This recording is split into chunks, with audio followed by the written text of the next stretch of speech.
हाय papers. आपका स्वागत है हमारे यूट्यूब चैनल स्मार्ट पेपर्स में। मैं हूं सितंबर और आज हम देखेंगे हिंदू का न्यूज़ डिस्कशन। आज की तारीख है 9 मई। तो हम शुरू करते हैं आज का हिंदू एनालिसिस। हमारी पहली स्टोरी है मणिपुर के बारे में। मणिपुर की हिंसा के बारे में। मणिपुर में एक हिंसा हो गई है और इसमें जो ट्राइबल कम्युनिटी है कुकी, उन्होंने बोला है कि अब वो शिफ्ट होना चाहते हैं स्टेट गवर्नमेंट रेफ्यूजी कैंप से। में उनको डर लग रहा है और वो शिफ्ट होना चाहते हैं सेंट्रल गवर्नमेंट रेफ्यूजी कैंप्स में। तो हम देख लेते हैं ये पूरा मामला क्या है। तो मामला ये है कि मणिपुर में वॉयलेंस ब्रेक हुई थी, मतलब हिंसा हुई थी, जब मणिपुर हाई कोर्ट ने 27 मार्च को ये मणिपुर स्टेट गवर्नमेंट को ये बोला था कि आप एक रिकमेंडेशन लेटर दो ताकि मेती कम्युनिटी जो है वो शेड्यूल लिस्ट में आ सकें।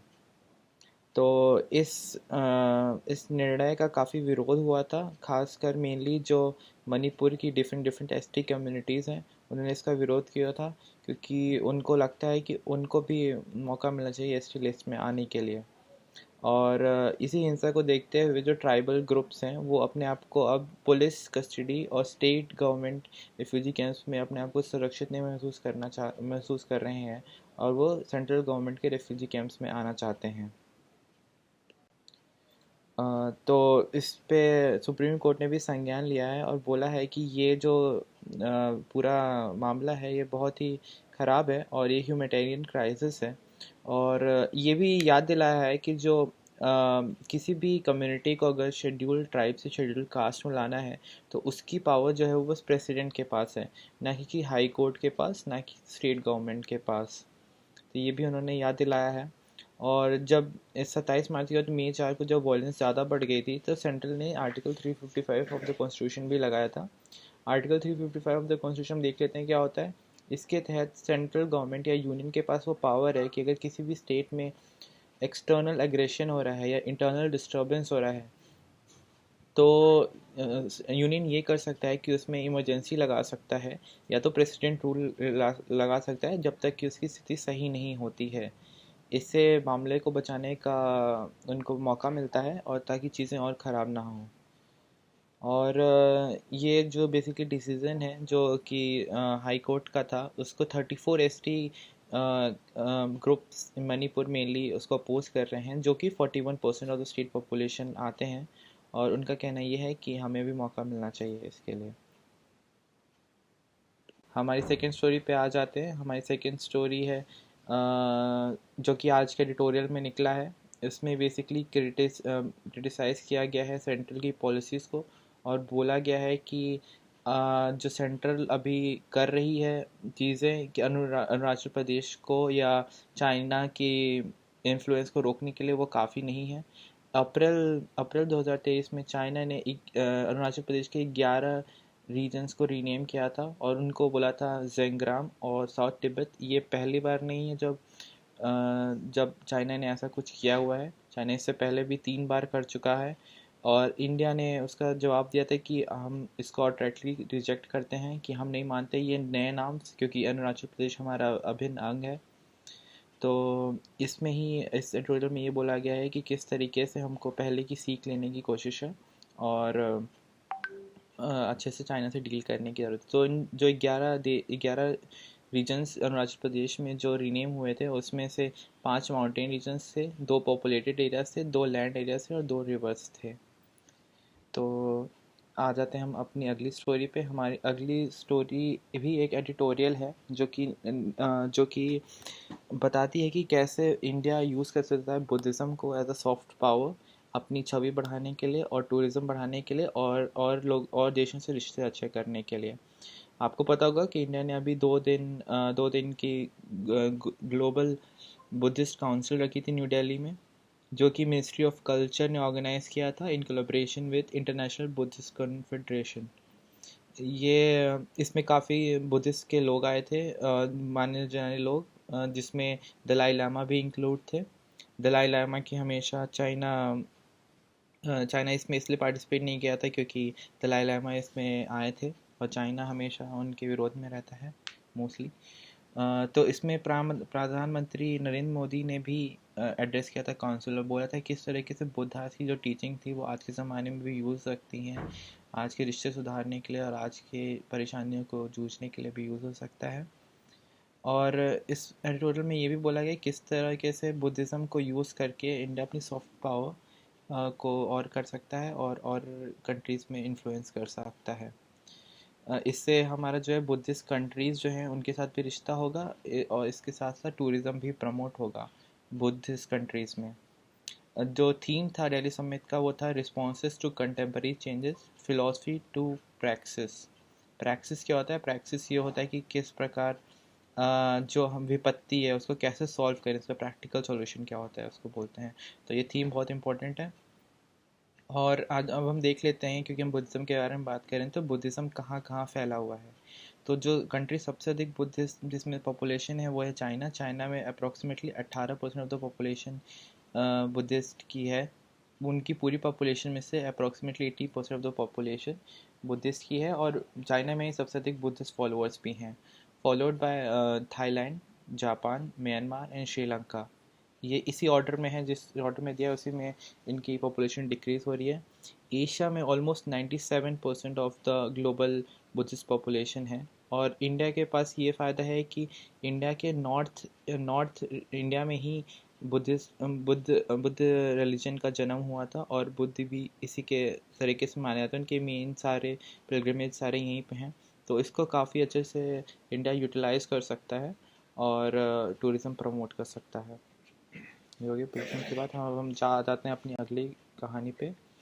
तो ये एक ओपिनियन है जिसमें बोला गया है कि किस तरीके से अप्रैल 25 को एबॉट, जो एक फार्मास्यूटिकल कंपनी है यूएस की, उन्होंने जब पाया कि उनकी दवाइयों में उनकी दवाइयाँ मिसलेबल हो गई हैं, कि उनकी दवाइयों में कुछ गलत लेबल लग गया था जिसकी वजह से कोई अलग दवा चली गई थी, तो उन्होंने रिकॉल किया था। तो ये इस बारे में ये डिस्कस हुआ है कि ऐसा कोई लॉ इंडिया में अवेलेबल नहीं है। बेसिकली यूएस में एक लॉ है कि अगर किसी भी फार्मास्यूटिकल कंपनी के में पाया जाता है कि कुछ गलत है, उनकी स्टैंडर्ड नहीं होते हैं या उनकी कुछ गलत होती हैं, तो यूएस गवर्नमेंट जो है वो उस लॉ को यूज़ करके फोर्स कर सकती है फार्मा कंपनीज को ड्रग्स को वापस करने के लिए। मगर इंडिया में आज तक ऐसा कोई लॉ है नहीं। इंडिया में ऐसा लॉ बनने की नौबत आई थी 1976 में, जिसमें यह था कि फार्मा कंपनीज़ को हम बोलेंगे कि दोबारा अपने ड्रग्स को रिकॉल किया जाए, मगर वो लॉ कभी बन नहीं पाया और वो कभी इम्प्लीमेंट नहीं हो पाया। इसका कारण ये है कि आज भी इंडिया में काफ़ी लोग सब स्टैंडर्ड मेडिसिन की वजह से परेशान होते हैं। जब वो कभी कभी कोई कंपनी अगर दवा को सब स्टैंडर्ड बनाती है या गलत दवा बनाती है या कुछ ख़राब दवा होती है, तो कोई ऐसा लॉ नहीं है जो बाध्य करे उन फार्मा कंपनीज़ को कि वो अपनी दवा को वापस लें। और इसका कारण ये और इसका नतीजा ये रहता है कि वो दवाएं मार्केट में रहती हैं और लोग उन ख़राब दवा को खाते हैं, जिन से उनका स्वास्थ्य ख़राब होता है।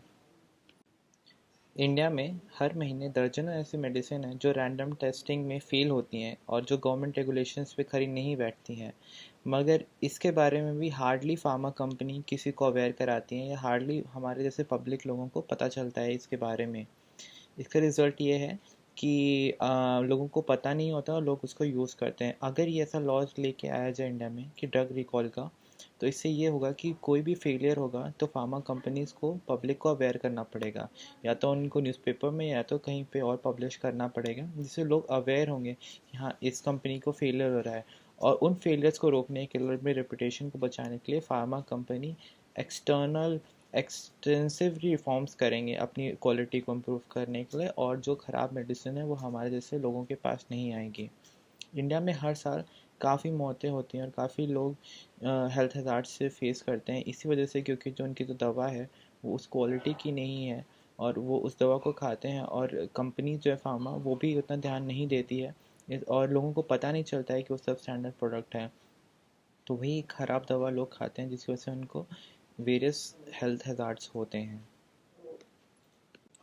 नेक्स्ट स्टोरी हमारी है कि जो क्वाड मीटिंग हुई है गल्फ़ कंट्रीज़ के साथ, मेनली सऊदी अरेबिया में स्पेशल मीटिंग हुई है national security of advisers of India, US और यूएई की, ताकि इनिशिएटिव्स जो इंफ्रास्ट्रक्चर पे हो रहे हैं उसके बारे में डिस्कस किया जा सके। इसको क्वाड की एक बड़ी विजय माना जा रहा है, क्योंकि क्वाड का माना जा रहा है कि इन्फ्लुएंस बढ़ रहा है और कंट्रीज़ भी उनके साथ इन्वॉल्व हो रही हैं डिप्लोमेटिक रिलेशनशिप में। तो क्वाड क्या है? क्वाड का फुल फॉर्म है क्वाड्रिलेटरल सिक्योरिटी डायलॉग, और ये एक स्ट्रैटेजिक डायलॉग है, स्ट्रैटेजिक सिक्योरिटी डायलॉग है बिटवीन ऑस्ट्रेलिया, इंडिया, जापान और यूनाइटेड स्टेट्स। ये इसके फाउंडिंग मेंबर्स हैं। और क्वाड के अलावा एक क्वाड प्लस भी है, जिसमें न्यूजीलैंड, साउथ कोरिया और वियतनाम है। तो हम देख लेते हैं क्वाड के बारे में कुछ। क्वाड इस्टेब्लिश हुआ था 2007 में, और इसमें बेसिकली जो 4 कंट्रीज़ हैं, यूएस यूएस और ऑस्ट्रेलिया, इनकी जॉइंट मिलिट्री एक्सरसाइज होती है। क्वाड बेसिकली एक रिस्पॉन्स भी बोल सकते हो आप कि चाइना में, क्योंकि चाइना का इंडो पैसिफिक रीजन में बहुत ज़्यादा इन्फ्लुएंस हो रहा था, तो इन 4 कंट्रीज जो इंडो पैसिफिक रीजन में है, उन्होंने अपना एक ग्रुप फॉर्म किया था ताकि वो चाइना के ग्रोइंग इन्फ्लुएंस को कंट्रोल कर पाएँ। क्वाड 2007 में स्टार्ट हुआ था और 2008 में ख़त्म हो चुका था एक बार, मगर चूँकि चाइना का इन्फ्लुएंस बढ़ता जाता है, इस वजह से नेगोशिएशन हुए। 2017 में फिर से चारों देशों के प्रधानमंत्री ने डिस्कस किया कि इसको वापस हम यूज़ करते हैं, इसको दोबारा से शुरू करते हैं, क्योंकि इसमें बहुत यूज़ है। और हम ये भी डिस्कस कर लेते हैं कि जो 5th क्वाड लीडर समिट है, जो कि आगामी है, वो होने वाली है सिडनी में 24 मई को 2023 में, सिडनी में, under the leadership of Australia के प्राइम मिनिस्टर एंथनी एल्बानसे। तो ये बहुत ज़रूरी है फ्रेंड्स कि आप ये याद रखें कि अगला क्वाड मीटिंग कब है, इसके मेंबर्स कौन कौन हैं, और क्वाड प्लस जो मेंबर्स हैं उसमें कौन कौन से 3 देश और हैं। हमारी नेक्स्ट स्टोरी है चीता के बारे में। चीता 5 और चीता को कूनो नेशनल पार्क में, मध्य प्रदेश में जो स्थित है, उसमें दोबारा फ्रीली रोम करने के लिए डाला जा रहा है।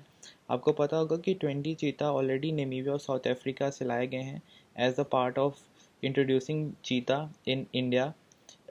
इन इस प्रोजेक्ट का नाम है प्रोजेक्ट चीता।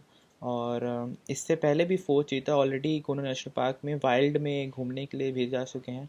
इससे पहले जब वो 20 चीता आए थे, तो उनको वाइल्ड में नहीं रखा गया था, उनको पहले एक कैंप में रखा गया था ताकि वो यूज टू हो सकें। उसके बाद धीरे धीरे उनको री इंट्रोड्यूस किया जा रहा है वाइल्ड में। इससे पहले 4 हो चुके थे, और अभी फ़िलहाल 5 और चीता को कूनो नेशनल पार्क में किया है।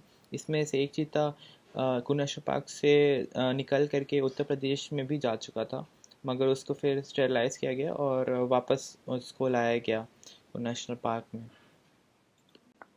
तो हम प्रोजेक्ट चीता के बारे में और जानकारी प्राप्त करते हैं कि प्रोजेक्ट चीता को जो देख रही है नोडल बॉडी, उसका नाम है national tiger conservation authority NTCA। ये वही बॉडी है जो टाइगर कंजर्वेशन को भी देख रही है इंडिया में। और कुल्लू नेशनल पार्क जो है वो शेरपुर और शिवपुरी डिस्ट्रिक्ट ऑफ मध्य प्रदेश में आता है और नेम्ड है आफ्टर द कूनू रिवर।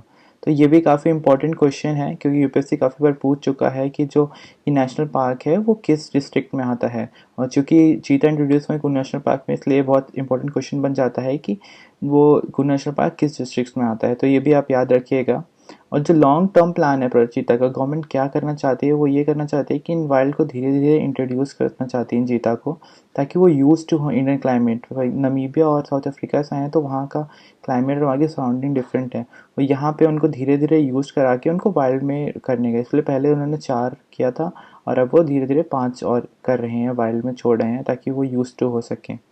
और चीता के बारे में जानकारी प्राप्त करने, चीता IUCN की रेड लिस्ट में वल्नरेबल स्टेज पे है, तो और साइट्स के अपेंडिक्स 1 में है, तो काफ़ी क्रिटिकल है और उनको बचाना बहुत ज़रूरी है हमारे एनवायरनमेंट के लिए।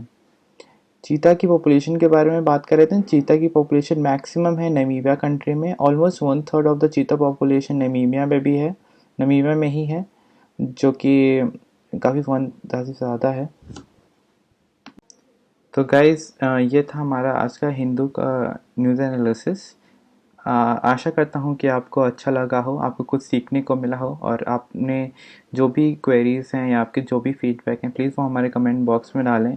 हम क्या क्या कवर कर सकते हैं, हम कैसे इम्प्रूव कर सकते हैं, आपकी कोई भी राय हो तो प्लीज़ वो कमेंट बॉक्स में डालें।